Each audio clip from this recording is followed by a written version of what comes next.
first rate starting to come through. And 60, 70, 75, so 23,900 around is where the market is opening at. The Bank Nifty starting absolutely flat, actually. A bit of an outperformance in the Nifty Bank, 51,160 coming through, but this is still very early. The Sensex is starting about 0.18 lower. The mid-cap index is down about 0.25%. It's a 40-point downtick now in the Nifty, so more of a just holding pattern, sideways kind of session ahead of the big event later today. The heat map on your screen now, more down than up, most definitely. You got about 15, 16 names which are higher, and the rest of the market, of course, starting in the red. So very quickly now, 85 points lower. So that's about 1/3% or so. But let's get to stocks. Surbhi. Yeah, absolutely. I mean, I was about to say that we'll take this with both hands. It was just about 30-point downtake, but suddenly there's again more selling that's coming through. 80 points down again. Coal India, Reliance, M&M, Trent. These are the weakest stocks on the Nifty right now. The selling on Coal India is quite severe this morning. Okay. I think Nigel's telling us that it's gone X, so we'll keep that in mind. Trent, Reliance, Bharti Airtel, Titan. So these are stocks that are lower, but as you can see, they're not even lower by more than 1%. So it's getting offset. On the metal side, this is very, very interesting. It seems traders want to start building positioning ahead of the China announcements by the end of this week. Remember, there's already chatter about how local governments will have higher debt ceilings so they can go out and spend more. More stimulus expectations from China is getting the metal pack quite excited. There's a Britannia, Nestle on the consumer side that I can see higher. Hero Moto trying to recover from yesterday's losses. Bajaj Auto as well. And then it kind of fizzles out over there. And the Nifty, by the way, is almost turning positive. So this is looking good. The rally is today being squarely led by the metals pack. But Nigel, as I hand it over to you, the stock that we were just discussing before the markets open, look at Tilak Nagar Industries go 10%. Now that's some high. Well, that shows all the way, because the growth has been good, the volumes have been good, and the margins have been better as well. And could there be a possible diversification away from the brandy business? They've already had their hands a little bit into gin, a little bit into rum as well. Could there be another acquisition? Well, time will tell. For the time being, they're debt-free as well. So Tilak Nagar Industries is up close to around 10%. Earlier today, Manglam as well had told us about Hatsun Agro. That stock is up close to 9% as we speak. So big up move is what we're seeing out there. Sharda Cropchem, that stock is up close to around 8% as well. So it's a good up move is what we're seeing out there. RR Cabell as well did see a little bit of selling post its numbers. But that stock has pulled back very, very nicely. So that one comes up for you on the screen. And let's try to, eye a couple of other names. JK Paper, those numbers were a little bit disappointing. The stock has lost close to around 4% as we speak. A quick word on some of these ferrous-related names. China's national steel PMI rose by 5.6 points on a month-to-month basis to 54.6 in October. And that's the first time that it's expanded since March 2023. So yes, some of these stocks did see a lot of selling, but maybe part of the reason that the metal companies are pulling back could be because of this. So that's the big one that's up for you on the screen. By the way, big breaking news coming at the bottom of your screen. E2E Network specializes in a couple of products, and I think L&T will acquire 21% stake in E2E Networks with an investment of around 1,400 crores. I was saying this, Nigel. E2E, I think, is a company which was mentioned by the NVIDIA India CEO. Stock's done phenomenally well. I think E2E is up, if I remember correctly, some 15 times in the last couple of years. L&T is coming in as a investor in that company. We should actually try the company, E2E, and of course L&T as well.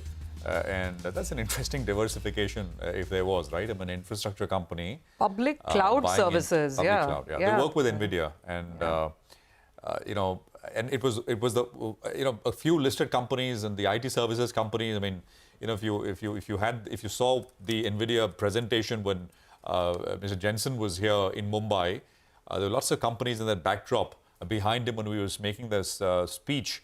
E2E was one of them, but it was the only company which got mentioned by the NVIDIA India CEO. I think it also, by the way, is a company which has got investments by some Bollywood film stars. No, I'm serious. So that is, we'll have the rate up on E2E as well, but that is news which is coming up. I'll come back to this. The rationale, because I was trying to look at what the companies, what L&T is saying to the exchanges. And L&T's rationale is the acquisition is complementary for market approach in the fast-growing areas of AI and cloud services. Along with this acquisition, the company, that's L&T, also proposes to enter into a software license agreement and co-location agreement with E2E Network. So yeah, maybe, I mean, L&T is all about infrastructure, and these days, I think beyond physical infrastructure, digital infrastructure is the present and the future. And I think 21% stake for 1,400 crores, if I read that correctly. Roughly, if you look at the valuation out there, it should be in the vicinity of 5 times. That will be around 7,000 crores, I think, so approximately 7,500 crores approximately. If you go mathematically, the current market capitalization is around 8,100 crores. The stock is the listed one in the NSE. Well, it's more or less flattish as we speak. So, we'll try to get in further details. As Prashant said, it's already rallied big time, but interesting development. Absolutely. July 2023 stock, which is a year and a half ago, right? Stock was 170 rupees, and it's now trading at about 4,800. So that is the kind of move that it has seen. Well, I'll just take 2 seconds more and just look at the market. By the way, the Nifty has come back into the green, right? We were down about 85 points, and we've swung back into the green as we speak. So 24,000 is where Nifty is now trading at. So that's a very good recovery coming through. Raymond is up. Raymond was a big swing. I mean, Raymond low yesterday was 1325, and it closed yesterday at almost 1,700 rupees. So that's a 400 rupee swing on Raymond yesterday. And today it's it's a 3% mover with decent sized volumes as well. We've got Chennai Petro, which is up about 4%. It's had a one-way fall recently. What else? Patanjali is up about 2.5%. There is RR Kabil, which is up 6%. That's the wire and cable company. So closed at 1,500 rupees yesterday, 1,600 plus this morning. Oil India is up about 2.5%. That's an exploration name. Oil's up 3% last night. Taj GVK has been coming up. From the highs of 400 plus, that was back in May of this year, to the recent low of about 200, under 300. It's trying to come back up, back about 300 now. AB, the Aditya Birla AMC business is up about 3.5%. The stock's up 3.5%. EPAC Durables, I mean, it's 3 circuits in a row. 3 days back, closed at about 400. Stock's at about 470 right now. That's a 5% move coming through. Market breadth is very positive. And you got about 1,600 stocks higher and about 600 stocks which are starting in the red. So in favor of sort of winners is what you're seeing this morning. Gokul Laroia is the CEO of Asia and co-head of global equities at Morgan Stanley. He's joining us now to take some questions. Gokul, great to have you with us here. Thank you very much for your time. Appreciate it. Gokul, the big question I wanted to sort of begin this conversation with is this FII selling. And in a way, it's kind of different because it's not some broad emerging market sell-off. It's more India specific. So just wanted your thoughts. What is the big dominating driver, Gokul, as you see it, behind this FPI sell-off that we've seen? Good morning, and thank you for having me on the show. Look, I'm not that concerned about it.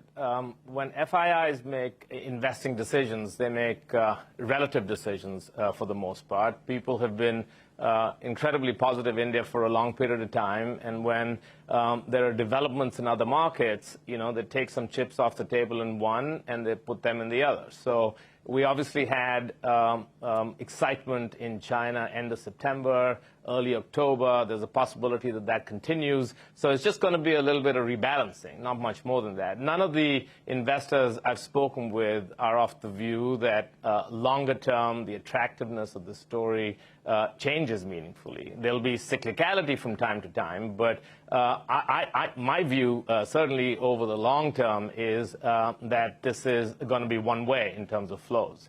The other thing I'd add, though, is, and this is unique to India in many ways, is that there's a domestic pool of capital, as you guys know, that's growing every month, that lends an element of stability to this market. So FII flows matter, very important for any market, any country. But to have the good fortune of having, domestic capital plus international capital, which a lot of markets don't have, is pretty unique. Gokul, hi, great to have you on the show, on the program. I guess, it's that time when we have too many cues and too many events to digest and go over. But your thoughts on how India has been placed amidst all of this? And the Indian market has been falling, I think, ahead of others, a little more than others, through this whole period of foreign investor selling in October. How do you see India, which was touted as one of the best performing markets, most resilient, great growth, but suddenly a lot of that narrative is coming under question in the last 4 to 5 weeks? So, Surabhi, it's partly because of what I said. I mean, when you're making an investing decision, a market like China, for instance, which people have been sort of chronically underweight for the longest period of time, all of a sudden there's chatter around the stimulus, there's big monetary and potential big fiscal in the offing. You need to rebalance. So that's been one part of the story. I think the other part of the story is, and this doesn't worry us, but there has been a slowdown in India. You could attribute it to a slowdown in government spending. You could attribute it to cyclicality around festivals. You could attribute it to monsoons and excessive rains. But that macro slowdown has translated into some impact on earnings. And India, certainly from a valuation perspective, some would argue is rich. And to the extent that these slowdowns happen, it's quite natural to see the underperformance that we've seen over a period of 1 month. But again, I go back to I wouldn't be too concerned about the performance in October, because structurally the story, and we've written about it extensively, structurally the story remains really, really positive. That's good to hear, Gokul, and thanks a lot for joining in here on CNBC TV18. This is Nigel on this side. Well, the near-term trigger is the US presidential election, as well as what the Fed does next. What are you penciling in from the US presidential election? Who's better from an India market perspective, Trump or Harris? And do you believe that 2 more rate cuts are due for the remainder of this year? Yeah, your second question is a lot easier than your first one. I think the rate cut story, we certainly have a view that there will be 2 more between now and the end of the year. Inflation's moderating. There's no question about that. The data suggests that. And growth is slowing, but certainly remains pretty healthy. So from a Fed perspective, our assessment is that there's going to be 2 cuts this year, the potential for 4 more cuts between early 2025 and the fall of 2025. So a neutral rate of somewhere in the range of 3–3.25%. So that I think is on track, and as the Fed has said many a time, they're going to be data dependent, but the data that we see right now, both from an economic perspective and an inflation perspective, supports that. The election is, you see the same polls we see. I think it's tight. It's very difficult to call. From an India perspective, or frankly from a global economics perspective, I think the most significant issue to keep an eye on is the tariff framework. And if the tariff framework is excessively penal, I think it certainly has an impact on India, but I think it has an impact on global economic growth and potentially inflation as well. So to me, that's the key variable. Outside of that, frankly, I don't really see much impact. That's one part of it, Gokul, tariffs, and definitely, we need to see what is that framework, irrespective of who takes the White House. But what about taxes? Because we know that Ms. Harris has been talking about the need for corporate America to pay more. And if that were to come through, will it trigger any sort of profit-taking, or will it create a speed bump for the market? Because till now, the market's been absolutely unfazed on this tax issue. Yeah, potentially, but those issues are one time, and there might be a valuation adjustment sort of reflecting that. But look, one of the reasons that the U.S. market has done so well is because the economy has actually done really well. We've had consistent 2.5–3% growth. Inflation coming down, corporate earnings have been super strong. We think earnings are going to be up just shy of 10% this year, between 12 and 14% next year. So the markets, I think, are going to be driven much more by the economic cycle, which will translate into an earnings cycle. To me, the biggest risk for U.S. markets is actually not the election. The election might create some dispersion in the market, and the election might create a one-time sporadic move. But the biggest risk is a slowdown in the economy that is greater than what is currently anticipated, which results in a slowdown in earnings. And you know, we spoke about India, but the U.S. market's trading at a 22 times multiple as well. A 22 times multiple implies certain earnings growth, and if that earnings growth doesn't materialize, I think there's downside. So I would stick much more to our knitting as it relates to the economy and earnings, as opposed to a big election overlay. Gokul, we've been in this, we're sort of coming off such a euphoric phase, right, which has lasted so long, uninterrupted for the last 3-4 years. And typically when you come off these long phases, it's difficult to imagine anything else but continuation of what we've seen, right? But do you think so in that sense there is perhaps a risk that you are one should prepare for slower earnings growth going forward, not just 25, which most likely we will see downgrades too, and maybe even beyond, unless we see help from the monetary side in terms of rate cuts and maybe a consumption boost as well at some point. I mean, in the U.S., I think we're going to get that. In the U.S., I think we're going to, certainly from a monetary side, I think we're going to get, as we spoke about, I think we're going to get somewhere between 4 and 6 cuts in the foreseeable future, which would certainly be a Gokul, my question, I mean, there's chatter was about quantitative tightening. Yeah, my question was about India. Sorry. Yeah, I mean, look, India, again, it's funny that the parallels are actually pretty high, which is, you know, India is pricing in, certainly the markets are pricing in a strong macro and strong earnings. And to the extent that that does not materialize, I think there is downside. But look, just given what we're seeing from a government investing perspective, which obviously has an absolute impact, but what's much more interesting is that it has a multiplier effect in that it stimulates both private investment and foreign investment. I mean, one of the reasons I'm here today is we're actually inaugurating a new building where we're actually housing approximately 8,000 people. And this is one of our global centers. We have 2, one in Mumbai, one in Bangalore. The reason I bring this up is we're putting much more investment into India because the infrastructure now is world-class. And the experience we had during COVID gave us the confidence of doing that. So we're investing in infrastructure. And this is Morgan Stanley. You could extrapolate this across a whole range of different enterprises. But the thematic, actually, the underlying thematic is actually the same.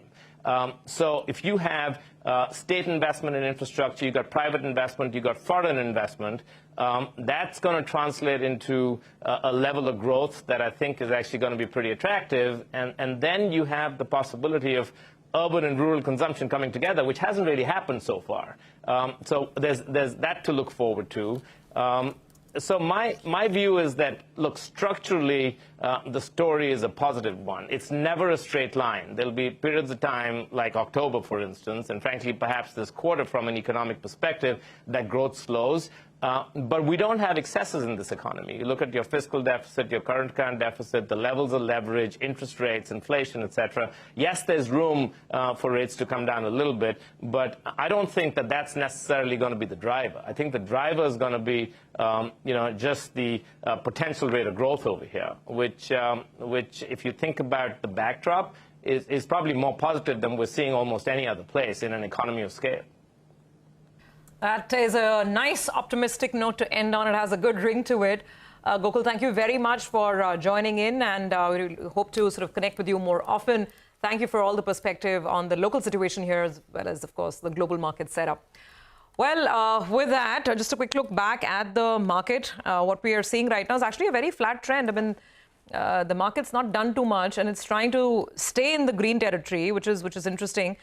Just to talk about some of the movers and shakers, let's take a look at where the green is.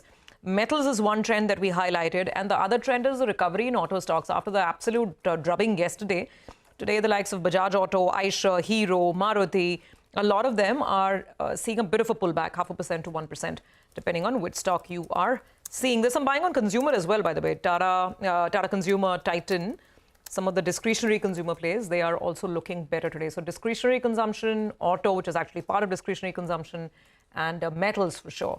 The three green themes for the morning right now. Let's quickly move on. I think we will take stock of a couple of movers in the market. ABB obviously reacting to numbers. The performance was good, but not good enough for the market. It was missing the count on several parameters. Vamakshi is here with a recap. Vamakshi? Well, absolutely. ABB is tanking in trade on the back of a weak set of numbers. When we look at the order inflow came in at 3,342 crores. This is slightly lower than what the street was working with, and in fact is slightly lower than the 3,500 crore run rate that we've seen over the last 2 quarters.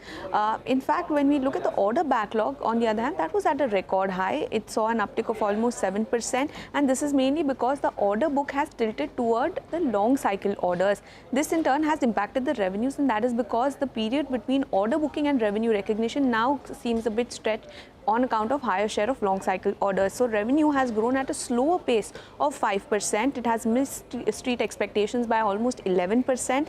The EBITDA margin too has come in nearly 53 basis points higher as compared to what the street was anticipating, and this outperformance is largely being driven by the growth that we've seen in the gross margins. They've expanded by over 670 basis points, and that is mainly on account of a 6% dip as far as the cost of materials is concerned. EBITDA has come in 8% below pole. Net profit at 440 crores has come in nearly 8% below street expectations. So overall, doesn't seem like a good set of numbers from ABB India. The stock is reacting to the same. The con call is scheduled at 10 a.m. So we will be waiting for the committee that comes through the management. All right, Vamakshi, thank you very much for that. Bata, we want to focus on once again. Mangalam is here. Mangalam. Well, brokerages aren't particularly happy with the results that Bata has reported this time around, just a 2.2% sort of revenue growth that the company has reported. We have Goldman Sachs note which has come in. They have a sell rating target price of 1,300. They had expected a 3% revenue growth. The company disappointed on that as well. And there was only a slight improvement in trend from the first quarter, which was a negative 1.4% growth itself. Retail expansion at 10% was similar to the first quarter. Adjusted net profit declined by about 30%, also missed their expectations. Citi, on the other hand, says that while revenue growth was muted, at current levels, the stock is trading at 47 times 1 year forward and 40 times 2 year forward earnings. So as a result of which they find it expensive. They have a sell call with a target price of 1,000 on the stock as well. Okay, all right. Mangalam got that. So Bata not quite in step in terms of the performance delivered in the second quarter. Let's take a break right now. We'll come back with more on the other side. Lots of other management calls also lined up. Amit Agrawal of DCM Shriram will join in and we'll talk about their second quarter performance.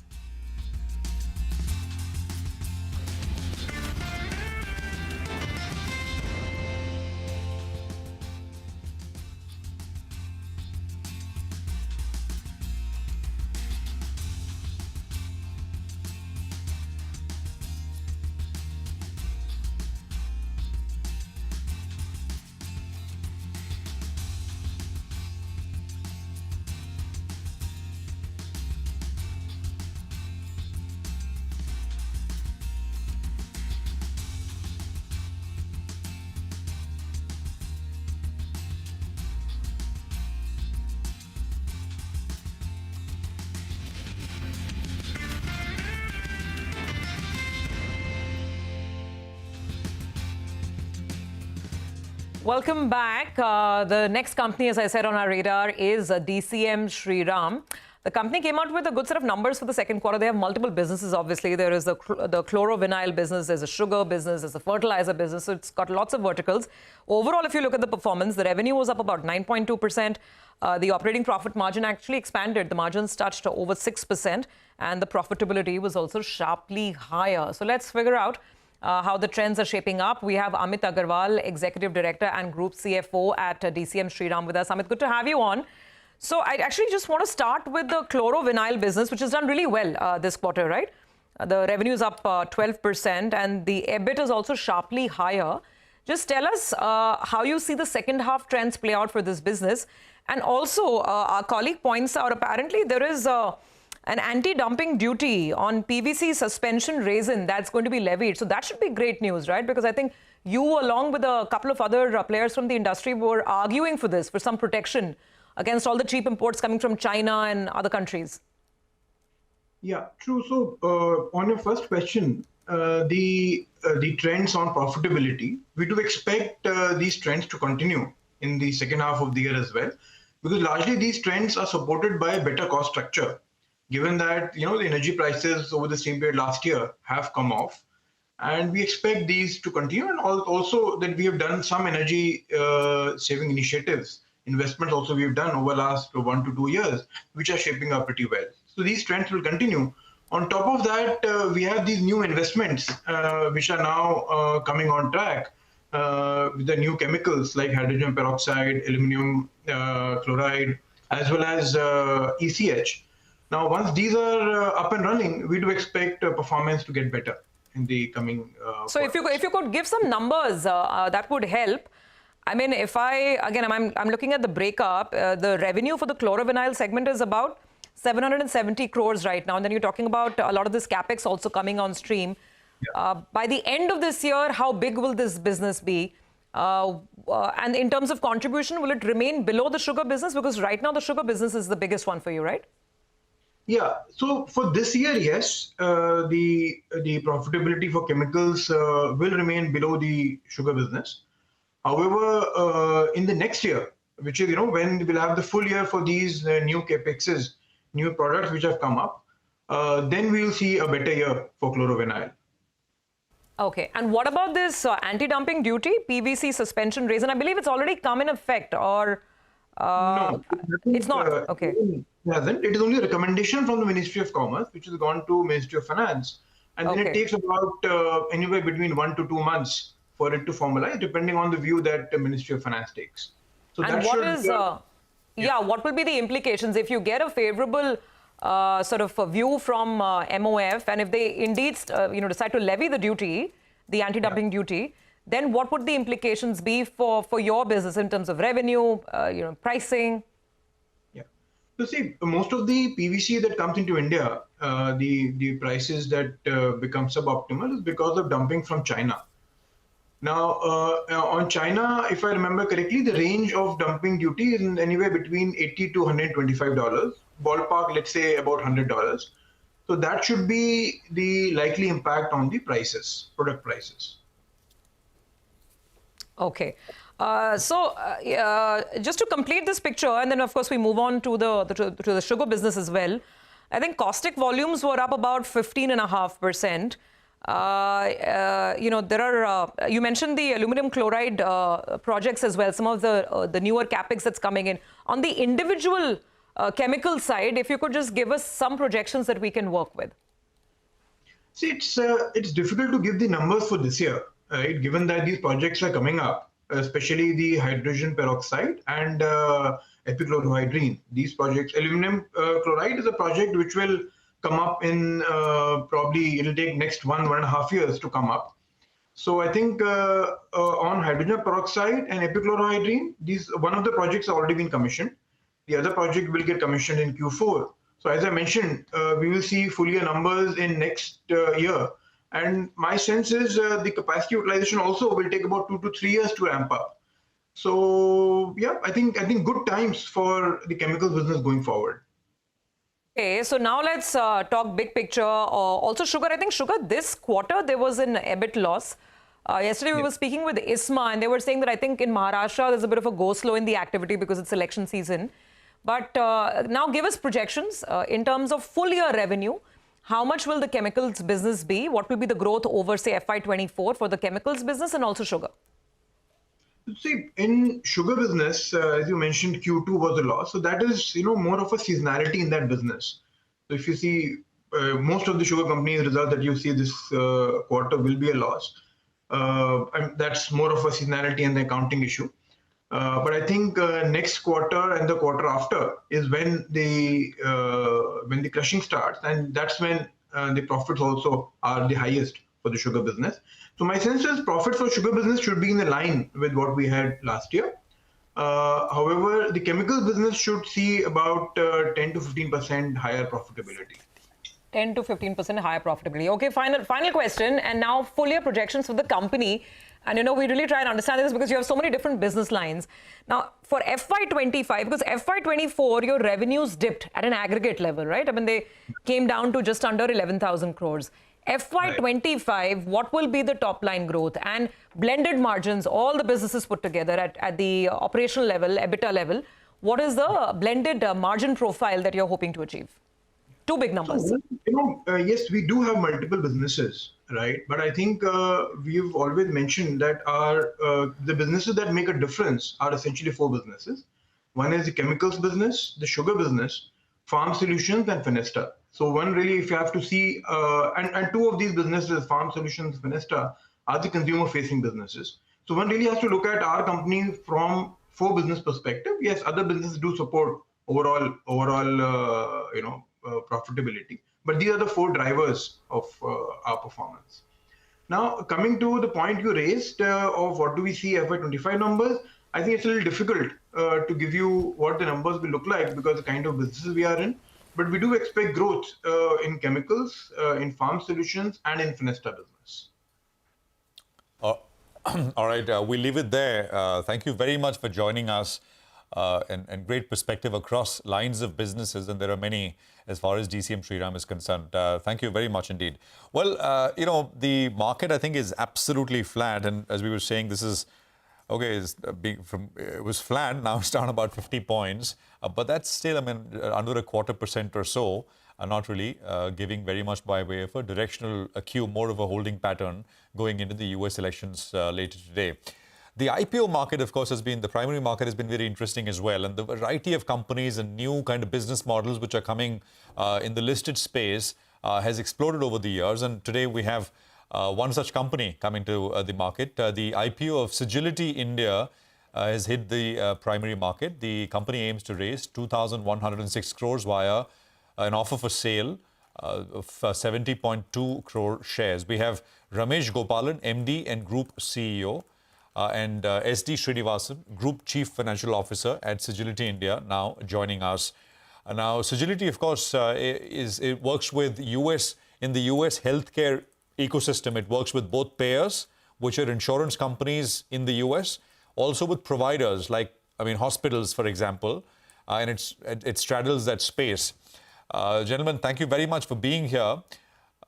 Mr. Gopalan, before I get to the business and the business model and what you'd be able to do in terms of revenues, etc., going forward, this is purely a PE-owned company, and this is, the offering is largely an offer for sale. So, what should we expect? Should we expect, the PE player to continually sell down over a period of time as the fund life comes to a close? Just give us a sense there. Mr. Gopalan, go on. Yeah, good morning. First of all, thanks for having us on the show. Yes, Sagility is about 3 years old.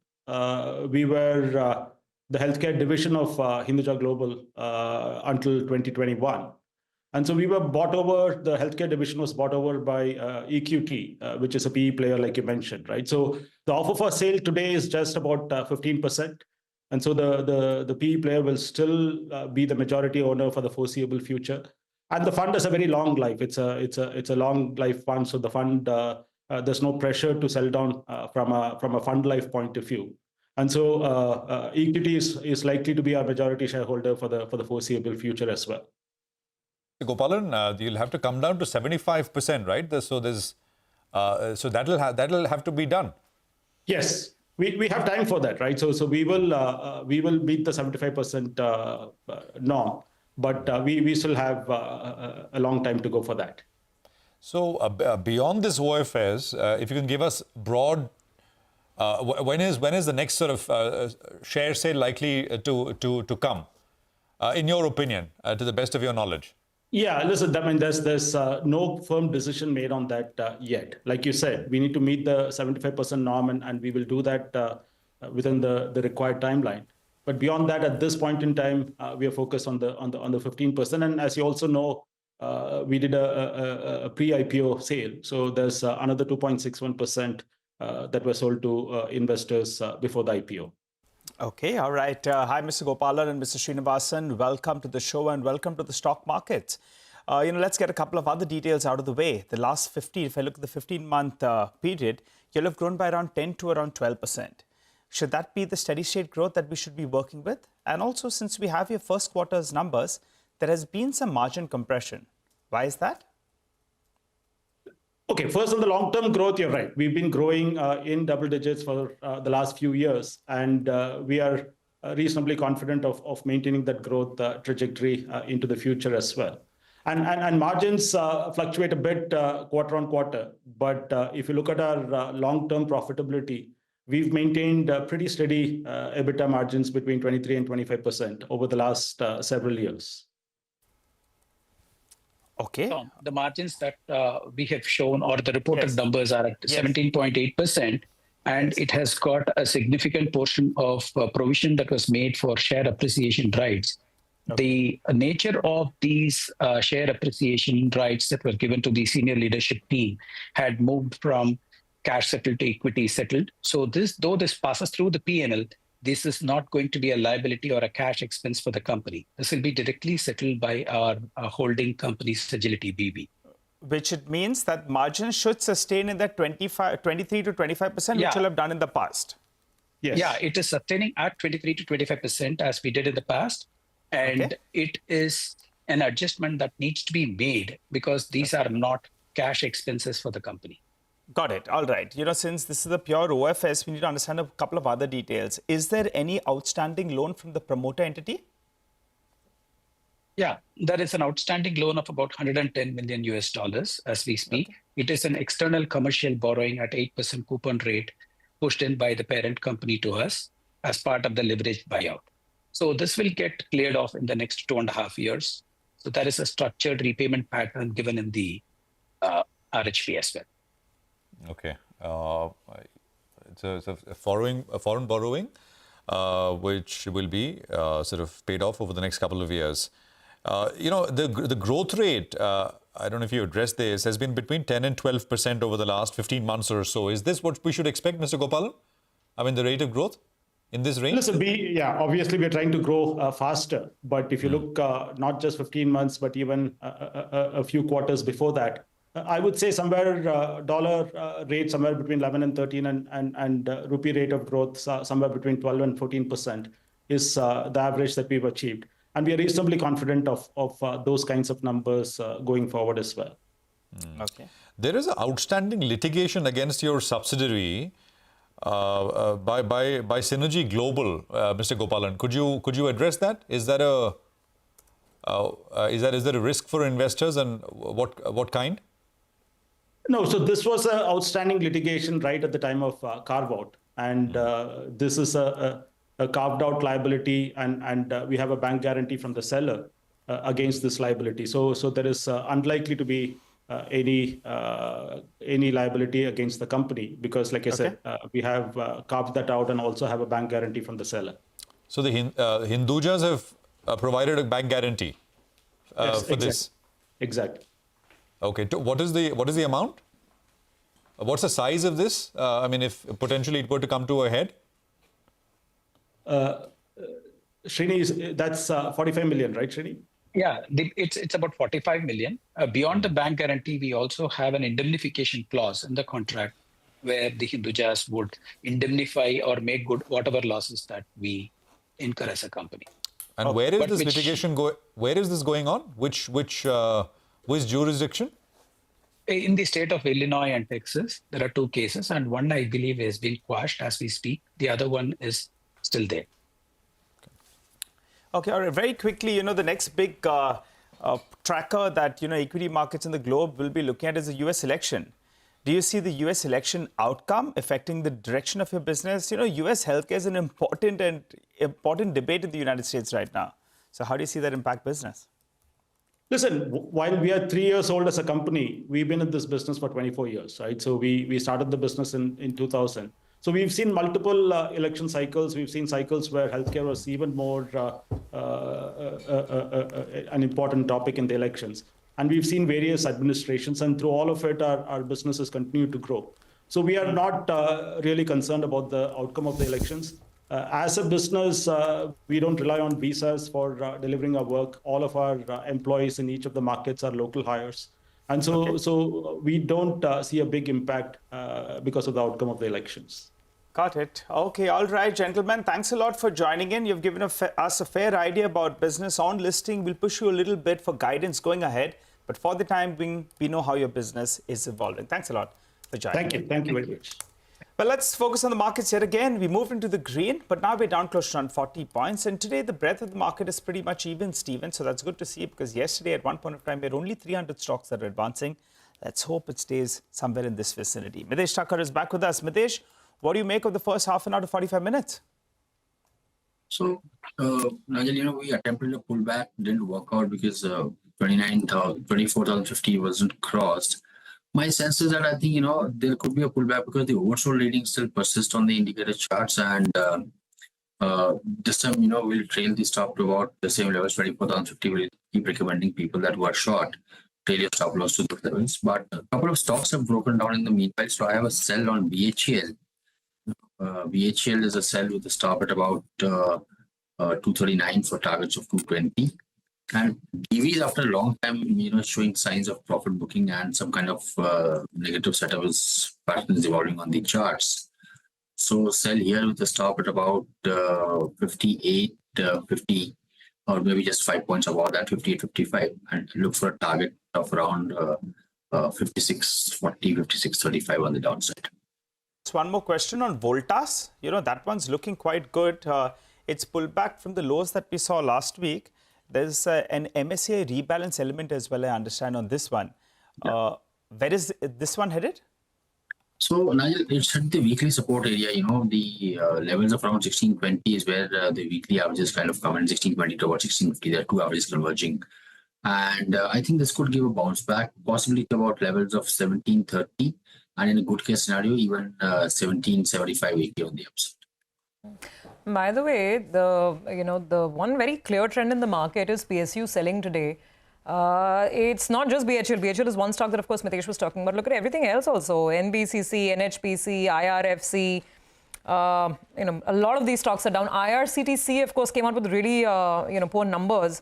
So there's that added reasoning over there. But in general, PSUs are quite weak in today's session. NHPC is also down about 2% right now. The only PSU pocket which is not weak is actually PSU metal stocks. PSU metal stocks, or even private sector metal stocks. Metals is a very strong side of the market. Look at, for instance, NMDC, or even SAIL I saw. Yeah, SAIL is also up about 2%. So the larger metal theme is intact. Mitesh, finally, since metals are having a great run, short-term trade, 1-2 days, or even just intraday today, any more names you'd go with? The one stock, which is come on my radar is JSW Steel. It's doing a choppy correction between about 976 to about 940. And now I think it's on the verge of breaking on the upside. So, days highs about 976.9. So let's keep a trigger at about 978. Buy about that, keep a stop at 960. Then this throwback could possibly even head towards 1,015.20 on the upside. Got it. All right. Thanks a lot for that, Mitesh. Well, let's head to our next management, APL Apollo Tubes. One of those big outperformers, if you look at it, in the last 10 years or so. Unfortunately, the last 1 to 2 years hasn't been so great from a stock price perspective as well as a business perspective. The last quarter was a weak one, but what's the way ahead? Mr. Deepak Goel, the director and group CFO of the company, joins us on the show. Hi, Mr. Goel. Good morning. Thanks a lot for joining us here on CNBC-TV18. Now, the question is, have things recovered? Infra as a percentage of your total mix is roughly around 25%. The first half of the year, spending was impacted. Are you seeing signs that there is spending coming in from the government on ground? Point number one. And also, just to tie in with that, what is the volume growth you are working with for this year itself? Yeah, it's the ground reality is there, sir. In the first half, is impacted by the general elections and monsoon seasons. In second half, we are seeing the demand is upcoming and restocking level is again, we are seeing at the channel partners levels. So in the second half, we are expecting 10% growth quarter on quarters. First half is impacted due to some regions and our margins are also impacted due to the steep downfall in the HRC prices. So in the second half will be the better. So for the year, then what should the growth look like? Last year you did around 2.6 million tons. For this year, you lent at what? 3.2, 3.3? Yeah, 3.2, 3.3 we are expecting, sir. For this year. And on that base, if demand's going to come back, what kind of a growth can you look at FY26? Around 25% growth we are looking, sir. So FY26 we are targeting 4 million tons, and for FY27 we are targeting 5 million tons, sir. Let's not go as far as FY27, but for the time being, at least we'll hold you at this 3.2, 3.3, as well as 4 million tons. The other aspect, which drives the stock is the EBITDA per ton. And that's come down, but you all have mentioned a couple of reasons. One is inventory loss, second is discounts. So could you tell us what is the outlook? Should we expect some inventory loss even in Q3, or that's done? Point number one. No, and I was still pushing through any discounts because volumes look good in the past quarter. The problem was on the EBITDA per ton. Go ahead, sir. Yes, sir. So inventory loss is not in the Q3. We are expecting now the HRC prices are stable and in the increasing trend. So we are expecting no inventory loss is the further. And secondly, sales discounts are giving to capture the market shares that will be theirs, or but if we our volumes increase, our efficiency is increased, our operational cost is reduced by some amount. So we are targeting EBITDA margins in the normal range of 4,000 to 5,000 rupees in the upcoming quarters. In the second half of the year itself, you'll see 4,000 to 5,000 rupees? Second half of the year. One factor with regard to this, grabbing the market share, which you have done, you all have relatively done pretty okay, and volumes are speaking for itself. But when you're going to, pull some market share, in the general part of the business, which some of your competitors are there, that difference between Patra as well as, primary and secondary steel, that has narrowed. So that's where you all will gain market share. But could it be margin dilutive, or do you believe give and take everything, still you'll do 4,000 to 5,000 rupees? Yeah, our operational margins still it's are okay, sir. It's in the range of 4,000 to 5,000 rupees per tons. If gap between the Patra and HRC pipe is narrow, so we gain the market share, sir. And our operational efficiency is also increased. That's why our fixed cost is reduced, our semi-variable cost is decreased, and our margins will improve if our volumes are increased, sir, in the stable market scenario. Only is the one factor is the HRC prices. It's very good for us. In the last quarters, HRC prices are reduced by 7,500. It's very good for us, sir. Because of this, we gain the market shares, we increase our efficiencies, we increase our volumes, and for the long term, our working capital is reduced. So in all the factors, it's very good for us, sir. I think for you all, the best case scenario is the HRC prices are more or less constant as well, instead of fluctuating too much. Now that they've come down and they've narrowed the gap with Patra, I think that will be the best case scenario. We'll have to see how that goes. Suddenly, there is some murmur that it could be some duty that will come on imported, imported steel. So we'll have to keep an eye on that front. Now, besides the operational performance, I want to ask you a couple of other factors, Mr. Goel. The promoter entity stake has come down. Now it's sub 30%. And from a stock market perspective, the promoter is normally the best analyst, right, on his own stock. Do you think the promoter entity would want to increase stake? Actually, it's come down over the last few years from around this 28.5%. Is there any inclination? And worse still, do they want to sell some more stake, or they're happy now at around this 28% mark? We'll get the chart up for you on the screen. They are happy at the state percent level. In further, no reductions will be there, sir. If they have the funds, they definitely increase the their holdings, sir. Okay. As of now, it is 28.32%, and you're saying they don't want to sell stakes, so we got that. What about their investment in Shankara building? That business as well is going to go through a corporate action with regard to splitting the business. They have some stake. Is there an intention to either book out of this stake that they have, or add some stakes since that stock price as well has come down? No, it's a strategic investment, sir. So Shankara building is our largest distributors and doing the best performance in the couple of years, sir. When we have invested in the Shankara, their volume is around 10,000 per month. Now it's reached at the 30,000, 35,000 per month. So very good volume growth from the Shankara we are seeing, sir. And it's a good paymasters and they are gaining market shares. So we are not seeing any up and down in the sun crushers. We keep the investment intact. Okay, all right. Very quickly, you have a small debt in the books of 300 crores. Part of that could be inventory. Part of that could be because of the capex that you all have undertaken as you all go towards that 5 million ton mark. By when will you become debt free yet again? In next 1 or 2 quarters, sir. It's a very small. It's a working capital only. Yeah. So we can see the net cash in the next quarter or next to next quarter. Okay, but if you're so confident about business and you're going to be debt free, why don't you do a buyback? Some of your shareholders are wondering what happened to that glorious story. The stock price went up and after that it's not done anything. Do you think you could do some buyback or something? Our management agenda is first we finish out the total outstanding liability, then we will think about the buyback, sir. Okay, so is there a possibility that you do a buyback? First we finish out the total outstanding liability, then we will think about it. We'll try to push you on that. Mr. Goel, thanks a lot for joining in and giving us all those details here on CNBC-TV18. You're guiding for better times. First half of the year has been a weak one, so we'll track you to all of these numbers.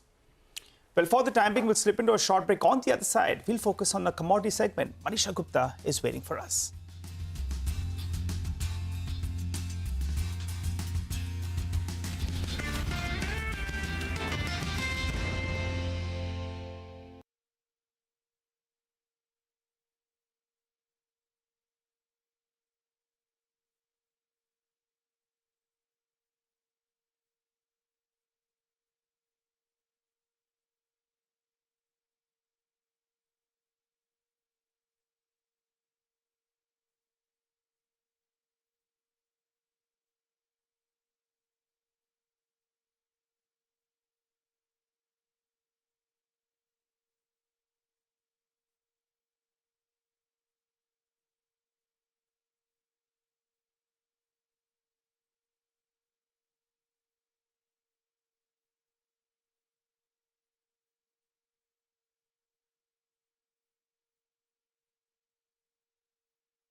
Welcome back. So the equity market has had a sort of quiet morning, and bulls will probably take that considering we're not seeing any kind of a massive fall like yesterday. Let's see what is now happening in commodities. We have Manisha joining in. Manisha, I'm sure everyone's only talking about one thing, which is this grand US election.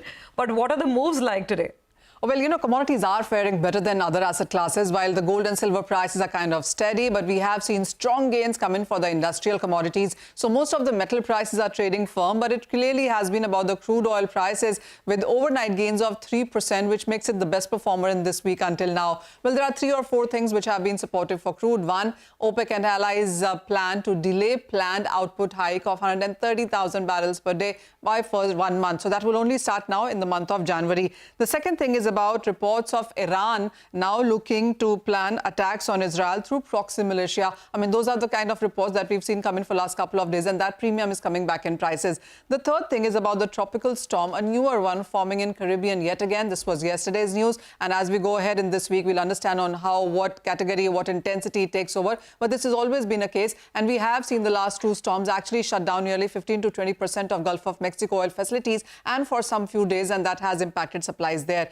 And of course, the fourth biggest thing is the US presidential elections. Now, when you look at the Republicans, well, they have been talking about Trump, that is talking about clearing barriers for energy production, opening up shale gas, opening up various areas where the oil production was stopped or halted. So that is one thing the markets will look at. The other is Harris, which has constantly emphasized on greenhouse gas emission controls, also talked about incentivizing green energies. So it is two different things, and who comes is what the crude oil prices will be reacting to. But at this point in time, we are taking positive cues coming in from this one. The markets also are looking at the US crude production, which in the month of August hit all-time highs, and we have seen markets hold those kind of numbers. So even as OPEC is not increasing production, the non-OPEC is looking at increasing production. We also have increased production coming in from Iran, Libya. There also is a very interesting statement from Total Energy suggesting that the global oil demand will peak around 2030 going forward. It is all going to be about the presidential elections, as we've been saying. The US Fed meeting is going to be the second important thing. And the Chinese meeting is already underway from 4th to 8th of November. We haven't seen any strong concrete statements come in yet, but that usually comes in around 7th and 8th. And the markets this time around will also focus and take in on what the US Fed does. So that's going to be an important event to watch out for. Oh, absolutely. It's nervous anticipation considering the magnitude of these global events that we're talking about. Thank you so much for the updates there, Manisha. We do have to take a quick break. On the other side, in our special segment, It's the Economy, Lata today will be in conversation with Kumar Rajgopalan of the Retailers Association of India, as well as A.K. Tyagi of Haldiram, to talk about how festive consumer trends have played out.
Welcome to It's the Economy.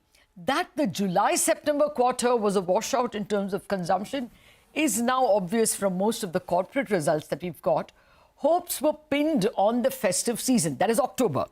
Today we start a series of chats on whether the festive demand came up to speed. We start with the one person who perhaps represents Diwali snacking at its best, Haldiram's.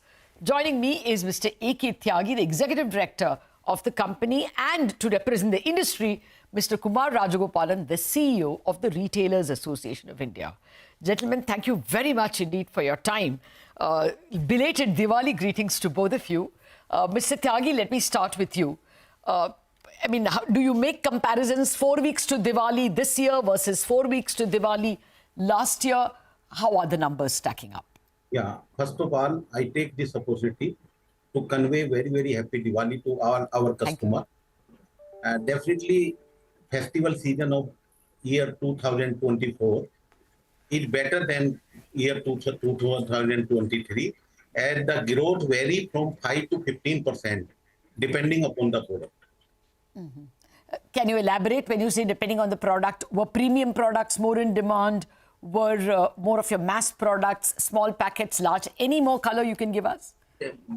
Average sale of the both products are approximately same, because the customer for premium product is different than the customer for the mass product. But at the same time, the volume of the mass product is always much higher than the premium product. Okay. So what was 15 and what was 5? Pardon? You said the demand was 5 to 15% higher. So what was in the 15% range? What was in the 5% range? For example, the volume of Son Papdi is much higher than the Kaju Katli. So definitely the growth of the Son Papdi is approximately 5%. But at the same time, the growth of the Kaju Katli 10 to 12%. Okay. So the nature of the sweets, I think I will be in the 10 to 12% preference. Mr. Rajgopalan, thank you very much again for joining us. What has been the messages you have got from your association members?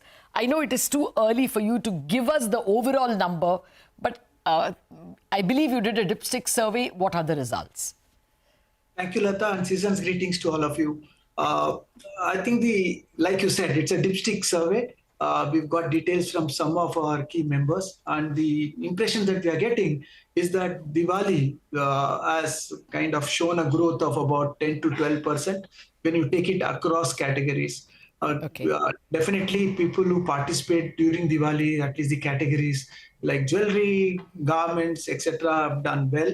I do hear that the contribution of various kinds of cities has also been good. So it's been tier 1, tier 2, tier 3. All these cities, the growth has been decent.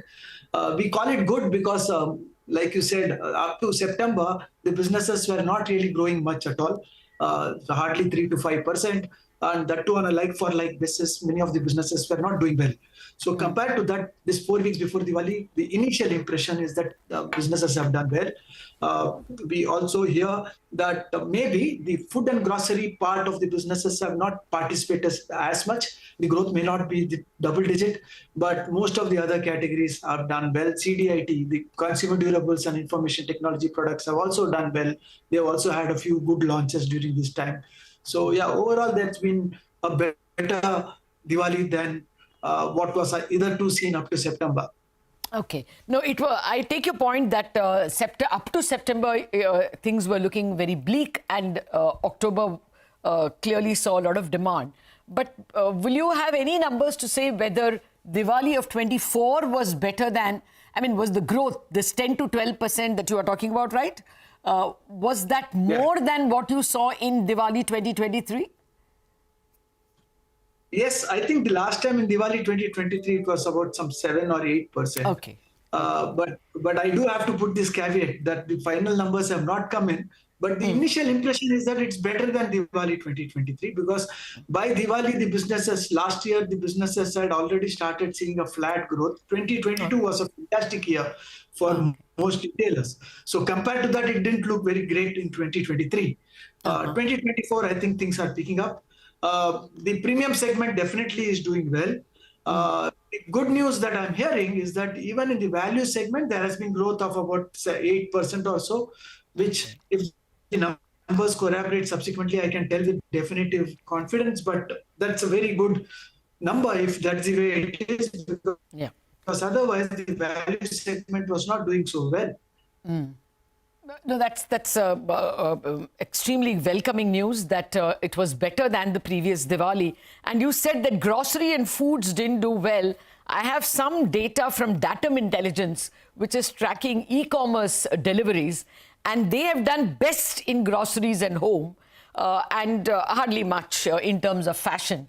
So clearly, there seems to be a segregation. People have preferred e-commerce for maybe food and groceries, and more, for consumer durables and fashion, they have come to the retailers. Mr. Tyagi, what has been your experience? You all are in all categories. You all offer to the e-commerce guys as well as to, the brick and mortar shops. How much is e-commerce, contributing? And is there a growth in e-commerce as well? Yeah, there is definitely much higher growth in e-commerce as compared to general trade. But the market of general trade is much higher in terms of the value. If you see India, the market of the general trade is around 85 to 90%. Yes. And in 10 to 15%, will be modern trade and e-commerce. So modern trade is also growing better. Similarly, e-commerce is also growing better. But at the same time, the general trade also growing from 5 to 10%. Yeah, no, fair point. Modern trade still accounts for a very small proportion, and that's why you can see it growing. Lata, I want to come in for a minute. Yeah, please. Go ahead. Lata, I just want to tell you the numbers that I get are across. Yeah, the numbers that I get are across channels, because most of the members are doing omni-channel businesses. Many of them are also brands who do business across categories. So when they give numbers, they're talking about consolidated channels. They don't segregate channels and tell us. So whatever numbers I tell represents online as well as offline as a consolidated number. Okay, fair enough. Mr. Tyagi, Kumar was saying that all three, Tier 1, Tier 2, Tier 3 have done well. Was there any city-wise nuances that you can give us? Did Tier 1 do better than Tier 2, or any which way? In Diwali, especially for our product, definitely urban market is much better than the rural market. Okay. Because the Diwali gift distribution in the urban market is much higher as compared to the rural market. But growth of the rural market is also good. But the urban market will play the critical role in Diwali festival. Okay. What is the performance before the festive season in terms of rural-urban split, Mr. Tyagi? Did you see any stagnation in rural and even in overall growth? As Kumar was saying, Q3, or rather July, August, September was a washout in many categories. The rural market is also growing double digit. So growth is not bad in the rural market. And if you take the especially festival, so definitely the growth in urban market is much higher than the rural market. If you take the yearly performance, the future of the FMCG industry will go to the rural growth. Okay. And have you seen in your own case, July, August, September, a little tepid compared to a year ago? No, the rural market is also growing double digit. Okay. No, it's very good to hear that the rural market is also growing double digits. I'm just asking you if the July, August, September quarter was also good for you. Yeah. Okay. What are the... Yeah, sorry, go ahead. July, August, September is also near to double digit. Oh, all right. So clearly Haldiram stands out. Mr. Tyagi, what is the sense you are getting about the last quarter? That is not just October, but November, December, which will be, marriage quarter, wedding season, holiday season as well to some extent. We are estimating around double-digit growth.